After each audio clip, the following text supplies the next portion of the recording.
Good morning. My name is Jay Pryor, and it's a blessing to be with you. Am I loud? You turn me down just a... No, I'm not loud? Okay, I'm loud in my head. Sometimes I'm loud in my head. So I'm blessed to be with you today to share the message. Reverend Cheryl will be on vacation for the next few weeks, and so it is my blessing to be with you today. If you don't know me in life, I am a life coach, an author, and a speaker, and my book is called Lean Inside, 7 Steps to Personal Power, and it's available in the bookstore. And I want to talk today about divine identity, because every single Sunday we come in here, and every single Sunday our very first intention that we speak says there is only one presence and one power in the universe, right? Remember that? You say it with me again. There's only one presence and one power in the universe. God, the good, right? The source of all, what? Good. Right, right. Okay, so here's the deal. We come in here every Sunday and say that. And yet I'm going to assert that many of you leave here and don't live like that the rest of the week. I'm going to assert that if you really got present to what that really means, that there is only one presence and one power in the universe, and that means that that has to include you, that you would get present to what Linda Martella-Whitsitt in the book How to Pray Without Talking to God calls your divine identity. In my book, I call it your higher self. The belief that I have, and what we speak in unity, what we know in unity, what we live in unity, what our job as truth students is at unity, is to know that the truth of us, the core of us, is divine. And the rest of it is a bunch of human, neural pattern, crappity crap that you have created to survive thus far in your life. And a lot of that got created before you were ever 8 years old, when you didn't have cognition to be able to figure out to make meaning out of things. And so sometimes it's just a neural pattern that just runs, and it's running you, you're not running it. And what I assert is that there are tons of tricks, tools, tips, ways to do personal development and to grow and to become conscious, and that there's no better way than to get located and make a commitment to yourself as divine. Thank you. When I was willing, and for me, making a declaration, in my book, I call it 7 Steps to Personal Power, and the first step is to commit. And what I ask you to commit to in my book and in my courses is to commit to a path of personal transformation. And my definition of transformation is chipping away at everything that's not your highest, best self. And I came to that from listening to the stories of Michelangelo, who chipped away at David, and they said, "How did you do that?" And he said, "I just chipped away at everything that wasn't David," right? And so for us, it's our goal and job to chip away at everything that's not that divinity that can pour through us and create a life for us that is magnificent. I also am very clear that once I make that commitment, that as I stay present to it and I feed that commitment, it's like every other commitment. It has to be fed. You don't get married and say, "I do," and make that commitment and then be like, "Whatever, I'm going to do what I want," right? You don't do that. You make a commitment, you declare, you make a declaration, you make a commitment to your partner, and then you have a job, and that's to serve that partner and to be a great marriage partner with that person. And once you make a commitment to your divine identity, which I'm going to ask you to do today, then you have work to do. Then there are structures to put in place to keep it alive, because you're going to go unconscious tomorrow, right? You are designed to go unconscious because unconscious is how we survive. And so this Intel processor that you have up here called your brain has a glitch. And the glitch is that it just has these patterns that run for survival, and next thing you know, you're in fear mode and freaking out, and you may not even know where that came from, right? And we have a whole big world out there that we have to survive in. And I assert that being able to put structures in to keep yourself anchored in your divine identity is the most powerful place to be alive in the world and to make a difference in the world.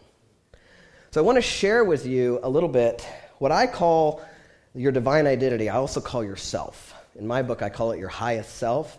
And I give an acronym for yourself, which is spiritually evolved loving friend. Because I designed that because I wanted it to come from I wanted all people to have access to my work who didn't get squicked out by religion. And sometimes when we're talking about your higher self and we start using the word God, people get a little freaked out. And so I wanted to have something that was spiritually evolved friend. Spiritually evolved comes from the book, Cindy Wigglesworth's book, Spiritual Intelligence, where she talks about a spiritually evolved being or spiritual intelligence being a being that comes from wisdom and compassion in every situation all the time. Now, wouldn't you love to be that person? Wouldn't you love to be someone who came from wisdom and compassion in every situation all the time? That's the core of you. That's what you're made of, and that's who you truly are, is that being. Everything else, all the neural patterns, all the crap survival stuff, is what I call your small. And I call it the small instead of the ego because it's so about playing small. When small is in charge, we are afraid to step into our own power. And so what I know is that there's a couple of things that keep me focused and keep me aligned with my divine identity that I want to share with you. But before I share that with you, I want to share how I can get derailed from that really quick because we're all human. And so if you don't know me, the other thing that I often share and is important to me to share with you is that I'm a transgender person. If you don't know what that means, essentially I will spell it out for you. I was born female. I lived my life as a woman until I was in my mid-30s. And at the age of 35, I took my first shot of testosterone, which eventually made my body look like this. I share that with you today particularly, and I'll be around later if you have questions, because I'm an open book. You can ask me all the questions you want. We don't have time for that right now. But my point in sharing that with you is that when you are in my skin, it is possible that there's a story that could get easily created that Friday's inauguration meant I should be afraid. We elected a president who has a vice president that spent a lot of money and a lot of time and energy making sure that his state was not kind to LGBTQ people, right? So as a transgender person, when the election happened, boy, did I go into nutland, all right? Like, I turned into a crazy person overnight. Right? The fear that had a hold of me had me start spinning out stories that went something like, if you voted for Trump, you are against me, right? If you are participated in that, you are a white supremacist, you are a anti-gay, you are all of those things, right? Now, here's what happens when you're somebody like me who has a powerful commitment to your divine identity. That can't last for long, right? It just can't. The only way that I can keep that kind of tail going is to continue to saturate myself in it. And boy, I had a heyday for a couple days, let me tell you. I could stay on social media and get all crazied up, right? And I did for a little bit until I thought I was going to lose my mind. And then I decided I might want to rein it in a little. And so I want to tell you about what I did in that situation, what I want to say that I assert keeps me in alignment with my higher self and with my commitment to my own divine identity and to live from that place, to live from my higher self rather than my small. The first thing that I have in place is I am surrounded by people who also have a commitment to live from their divine identity. If you are in this church, you are surrounded by people who have that commitment. But if you don't surround yourself with those people the rest of the week, believe me, again, the rest of the world is unconscious for the most part. You're not going to be reminded of it. So the first thing I do is I surround myself with people who are having a conversation for a higher self conversation, a higher view, if you will. How can we see this situation from up here? The second thing is that I flex my muscle and practice the Course in Miracles question, which is, help me see this differently, right? I am a request to see this differently, to start spinning a new story. Because it's all a story. There's none of it is the truth, right? There's no such thing really as the capital T truth. There's what we think, what we see about things, and then we gather evidence for those things, and that becomes our truth. And that's real. And then we get to be right about that. Isn't that fun? Small loves to be right. And then we get to roll around in being right and justified. And so the first thing I started doing was asked to see it differently and start surrounding myself and in conversations with my people about how can we see this differently and what kind of place can we come from a higher place. The second thing is that I have been flexing my muscle for a long time, and if you're not doing this, I really want you to really get this. Affirmative prayer and denials is what we teach in Unity. We teach affirmative prayer for a reason. There is a spark of divinity right here that is creating. And if I am affirming what is happening in front of me, that is a muscle that I flex. And so I constantly am in affirmative prayer, praying how I want to see things go. Not saying, oh God, please, right? That's old news. That's some big guy in the sky and anthropomorphizing God that we don't want to do, right? We are creative energy. And so I learned to affirmatively pray. And so I start affirming what I want to see in the world. I start affirming the differences I want to see. And next thing you know, guess what? I start seeing them. Isn't that something? Right? And I learned denials, which is denying that there's anything that can harm me, that there's no one and no thing against me. Now, let me tell you something. Coming from my perspective, that's a big muscle to flex sometimes, right? As a transgender person, every time I walk into the men's room and have to sit down after I clean it off because it's gross, I become hypervigilant. There is a level of hypervigilance that I feel on a regular basis. I have learned by being able to be willing to get into this work and know other people's fears and other people's hypervigilance, right? As a transgender person, I have a level of hypervigilance that I feel every time I do that, right? And so it is my job, it's not your job, it's my job to go in and calm that fear, right? And be able to speak to coming from a new place. And so I use denials as a way of saying, I know nothing can hurt me. Like, I know that. That's a truth that I have. And I affirm it on a regular basis. No one and no thing is against me. And when I am coming from that place, then I get to make all the difference, right? I get to be the one who is standing up there, being out. And for me, what can I do right now? Right now, the best thing I can do is be a big out trans guy. That's it, right? I don't have to do anything else. What I know is that when I have a commitment to my divine identity, the next thing is always brought right before me. So I was just sharing with the Vortex group earlier that what happened after about a week or so of me freaking out about this whole election and everything is I discovered that a good friend of mine actually voted for Donald Trump. And at first I was like, oh my God, right? This is somebody I love. And so I invited her to sit down and have lunch with me. And we sat down and we talked. And we heart talked. We didn't talk. We talked about politics. And believe me, as a life coach and as somebody who studies human beings, it is fascinating that, you've got to get, there's no reality, right? Our reality is filtered through our biased brains, this glitch thing, right? And that's the reality we see. So as we're having conversations, she's sharing with me her perception. And her perception is that this guy is benevolent. And I'm like, I can't get there, right? But what I can do is acknowledge that that's her perception. And that's her truth. And who the hell am I to take that away from her? And if nothing else, can't I just love her? And guess what? She loves me.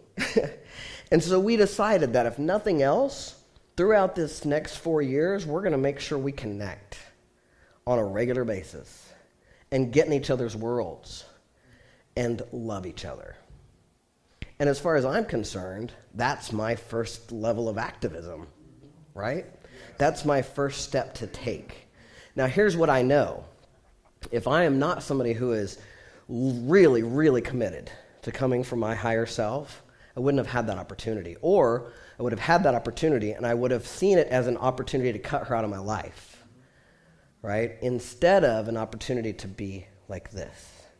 Because when I am coming from my divine identity, I know that, again, no thing can harm me.